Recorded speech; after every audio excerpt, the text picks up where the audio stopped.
Good morning, traders. While the dollar crushed everything yesterday, there is a fascinating divergence playing out. Euro against the pound just broke, or let's say tested, the 0.88 handle. That's the highest level since May 2023, even though both currencies are falling against the dollar. The pound is, of course, collapsing. Not collapsing. Well, it's actually more pressured under fiscal pressure. And this technical breakdown could take us straight to 0.89, perhaps even the 0.90 handle. Let me show you why. Here's what's really adding to the sterling's decline. The Office for Budget Responsibility just slashed productivity forecast by 0.3 percentage points. That's 20 billion pounds plus fiscal hole that Chancellor Reeves needs to fill ahead of the November 26th budget, which is 4 weeks from now, around 4 weeks. Markets now actually pricing just a 68% odds that the BOE cuts rates in December versus just 30% for November. Why? Well, food prices fell 0.4 month on month in October, the biggest drop since December 2020. Overall retail prices declined for the first time since March, and with inflation cooling and fiscal chaos brewing, the BOE has no choice but to ease, apparently. So Goldman Sachs is calling also for November cut. Bank of America says February. Either way, the pound is toast. It's down 9 of the past 10 trading days and just hit a 2.5-year low against the euro. So looking at this chart, we've got a clean, let me do this, ascending triangle pattern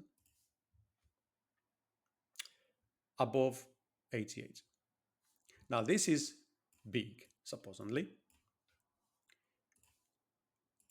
Using the opening triangles range and the breakout point, let's just bring that down here. Oh, too much. There we go. We are, as I said before, looking at 0.89 and then the psychological 90 handle. So that's about, we're just like 1% from target currently also. Now, let's see if there is anything else that supports this level. Okay, we need to find clusters to see how good a magnet zone that is. First of all, the first leg to the upside, right, brought us to around the 1618. So the next level up will be the 200 and then the 2618. So the 2618 comes to 0.89. So that's a good catalyst to add, technically speaking, for 0.89. Now let's see at the second leg. The second leg begins from down 82.42, goes all the way up to 87.38, and then down to 83.50.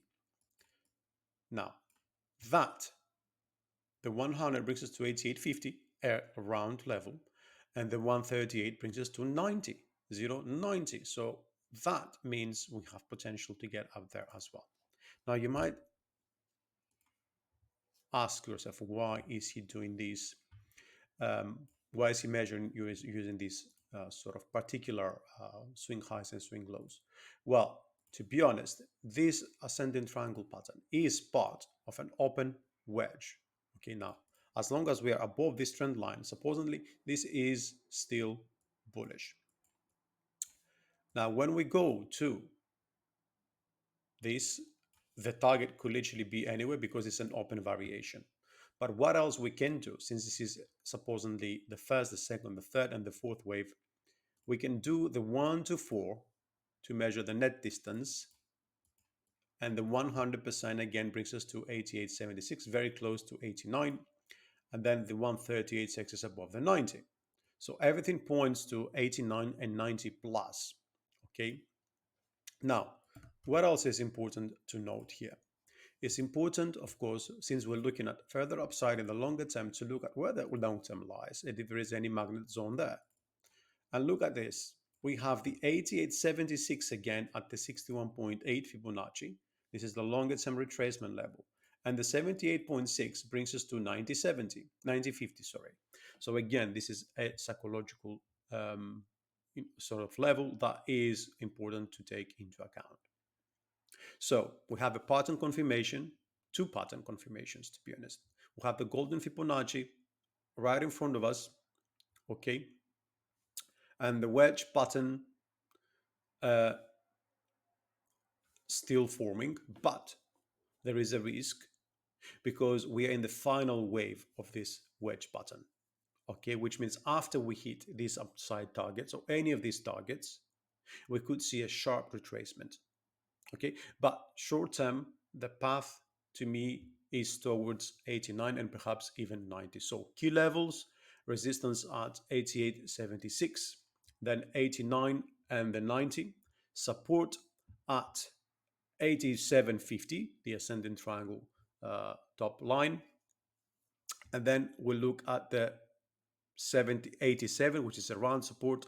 And from there, of course, the previous low at 86, which is the lowest level of the ascending triangle. Bearish risks, a surprise hawkish BOE, euro weakness from French political crisis, because S&P recently downgraded France, so we still don't know what's going to happen there. And we have, of course, the wedge exhaustion. For now, we don't see we see some sort of momentum divergence here, but this is not always bad. But we have to pay attention to that because we might see a reset in the lower time frames. And well, yes, the fundamental setup looks good to me. You have a UK fiscal crisis, so up to November, up to this level, the November budget, we could see Euro GBP moving higher, just purely because there is more risk and uncertainty in the UK. So yeah, long above 87.75, targeting 80.72, then 89, stops below 87.50. Take profit at the golden Fibonacci first, trail stop to the 90 extension. Bottom line, the pound is somewhere in a crisis mode, 20 billion fiscal hole, BOE cutting soon, apparently, budget uncertainty, crushing confidence. Euro GBP at that time broke a major triangle pattern, right as fundamentals align perfectly. So we've got clean technical targets, okay, but remember the wedge warning. After this move completes, we can expect a retracement. So that's your GBP, Euro GBP breakdown from Thinkmarkets. When fiscal policy meets technical breakouts this cleanly, you don't fade it, you trade it, target 89, and catch you next time.